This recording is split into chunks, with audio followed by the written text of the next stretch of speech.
Perang yang menewaskan 1 juta orang, memakai senjata kimia kayak di Perang Dunia Pertama, dan jadi cetak biru Timur Tengah yang kita kenal sekarang? Kemungkinan besar Anda belum benar-benar mendalami cerita lengkapnya. Padahal selama 8 tahun penuh, Iran dan Irak, dua raksasa peradaban kuno, terjebak dalam salah satu konflik paling brutal di zaman modern. 1 juta. Coba kita resapi dulu angka ini. Itu perkiraan jumlah nyawa yang melayang. Ini bukan cuma statistik loh. Ini adalah satu generasi yang hilang, keluarga-keluarga yang hancur dalam perang 8 tahun yang brutal. Angka inilah fondasi dari semua yang akan kita bahas. Analogi ini pas banget. Kenapa? Karena ini bukan cuma soal jumlah korban.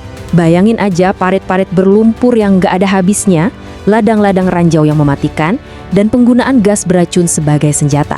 Bener-bener sebuah horor yang harusnya sudah jadi masa lalu kan? Oke, kita mulai dari bagian pertama, perang yang dilupakan sejarah. Dari tahun 1980 sampai 1988, dua kekuatan besar ini benar-benar saling menghancurkan. Pertanyaannya adalah, kenapa ya konflik sebrutal ini seolah-olah sering terlewat dari ingatan banyak orang? Jadi, apa sih yang sebenarnya menyulut api sebesar ini? Jawabannya agak rumit. Ini bukan sekedar sengketa perbatasan biasa. Ini tuh semacam campuran beracun antara revolusi, dendam pribadi, dan perebutan sumber daya yang sangat vital.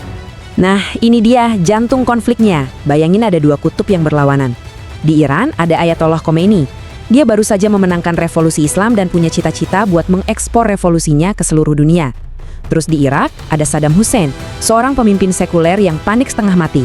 Kenapa? Karena mayoritas rakyatnya adalah Muslim Syiah, kelompok yang sama dengan yang berkuasa di Iran. Buat Saddam, ini ancaman nyata. Masalahnya juga personal banget. Jauh sebelum revolusi, Khomeini itu diasingkan di Irak.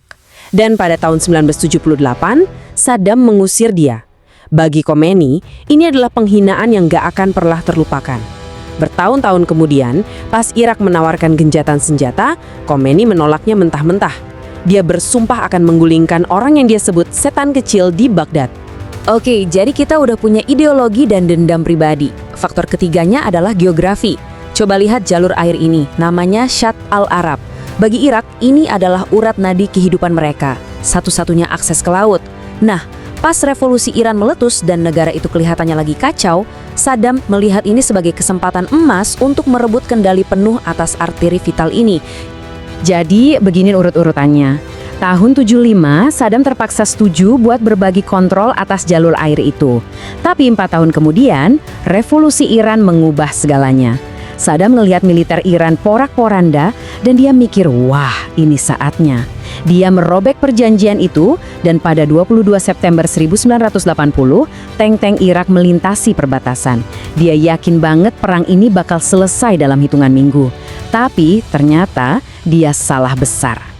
Kemenangan kilat yang diimpikan Saddam berubah jadi mimpi buruk.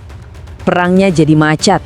Berubah jadi perang gesekan yang brutal di mana tanah diperebutkan meter demi meter dan setiap meternya dibayar dengan darah. Ini jadi pertanyaan penting. Kok bisa pertempuran ini jadi sebrutal itu?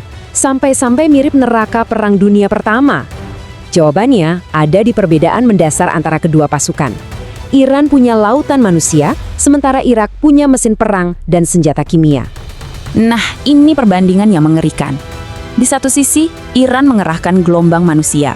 Modalnya cuma semangat revolusi. Di sisi lain, Irak membalas dengan teknologi superior dan, yang paling parah, senjata kimia. Ini benar-benar pertarungan antara keyakinan melawan kehancuran industri. Taktik Iran ini benar-benar di luar nalar. Mereka mengerahkan jutaan relawan Basij. Banyak dari mereka masih remaja, yang didorong oleh janji surga. Tanpa alat-alat berat, mereka disuruh lari dalam gelombang besar menyerbu senapan mesin Irak.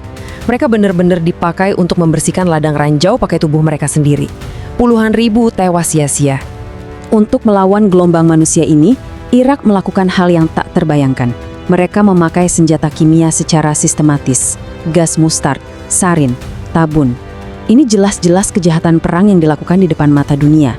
Tapi, karena banyak negara lebih mendukung Irak, dunia seolah-olah memilih untuk diam. Dan kebrutalan kimia Irak nggak berhenti di medan perang. Mereka menggunakannya juga terhadap rakyat mereka sendiri. Angka ini, 5.000 adalah jumlah warga sipil Kurdi, kebanyakan perempuan dan anak-anak, yang dibantai dalam satu hari di kota Halabja. Ini salah satu kekejaman paling mengerikan di akhir abad ke-20. Perang sampai di jalan buntu yang berdarah, dan kedua belah pihak udah putus asa mencari keunggulan. Nah, disinilah dunia luar mulai ikut campur. Dan seperti yang bakal kita lihat, dunia sama sekali nggak netral. Mereka memilih satu pihak, dan pilihan itu sangat jomplang. Lihat deh, betapa nggak seimbangnya dukungan internasional ini. Irak itu didukung oleh hampir semua orang. Blok Timur, Blok Barat, negara adidaya, tetangga Arabnya. Kenapa? Karena mereka semua lebih takut pada revolusi Islam radikalnya Iran daripada sama diktator sekuler kayak Saddam Hussein. Akibatnya, Iran dibiarkan sendirian. Meskipun dapat dukungan segunung, Saddam tetap nggak bisa menang di darat. Jadi, dia buka front baru, di laut. Dia mulai menyerang tanker-tanker minyak Iran, mencoba mencekik ekonomi mereka. Iran tentu saja membalas, dan tiba-tiba, perang ini menjadi ancaman langsung bagi pasokan energi seluruh dunia yang lewat Selat Hormuz. Dan disinilah ironi terbesarnya. Strategi Saddam berhasil. Untuk melindungi aliran minyak, Angkatan Laut Amerika Serikat turun tangan, yang secara efektif berarti memihak Irak. Ini adalah awal dari kehadiran militer permanen Amerika di Teluk. Ironisnya, kekuatan yang datang untuk membantu Saddam pada akhirnya akan kembali untuk menjatuhkannya. Setelah 8 tahun pertumpahan darah, perang akhirnya selesai pada Agustus 1988 tanpa ada pemenang yang jelas. Nggak ada perbatasan yang berubah, nggak ada rezim yang jatuh. Perang ini sama sekali nggak menyelesaikan apa-apa, tapi malah meninggalkan warisan kehancuran yang membentuk masa depan kawasan itu. 80 miliar dolar. Itulah jumlah utang Irak kepada tetangga-tetangganya seperti Kuwait dan Arab Saudi. Di mata Saddam, ini nggak adil. Dia merasa telah melindungi mereka dari revolusi Iran. Dia merasa nggak harus bayar kembali. Dan perasaan inilah yang akan memicu konflik berikutnya. Dan jalur dari utang ke perang berikutnya ini singkat dan lurus banget. Langkah pertama, Irak bangkrut. Langkah kedua, Saddam nuntut utangnya ke Kuwait dihapus sambil menuduh mereka melakukan perang ekonomi. Langkah ketiga, Kuwait menolak. Hasilnya, cuma 2 tahun setelah perang lawan Iran berakhir, tank-tank Saddam bergerak lagi, kali ini menuju Kuwait. Perang Teluk pertama pun dimulai. Gema dari perang ini masih sangat terasa sampai hari ini. Iran yang merasa dikhianati dan rentan bersumpah nggak akan mau selemah itu lagi. Inilah yang mendorong program senjata mereka. Selat Hormuz yang vital itu menjadi zona militer yang tegang. Dan di dalam Irak sendiri, perpecahan antara Sunni dan Syiah yang dieksploitasi Saddam menjadi luka beracun yang nggak pernah benar-benar sembuh. Jadi, kita kembali ke pertanyaan awal, mengapa perang yang terlupakan ini begitu penting? Karena perang ini nggak pernah benar-benar berakhir. Gema dari parit-paritnya masih terdengar dalam setiap berita utama dari Timur Tengah hari ini, mulai dari invasi Kuwait, kehadiran permanen militer AS, hingga konflik sektarian dan program nuklir Iran. Perang Iran-Irak bukanlah bab yang telah ditutup. Ini adalah fondasi berdarah dari dunia yang kita hadapi sekarang.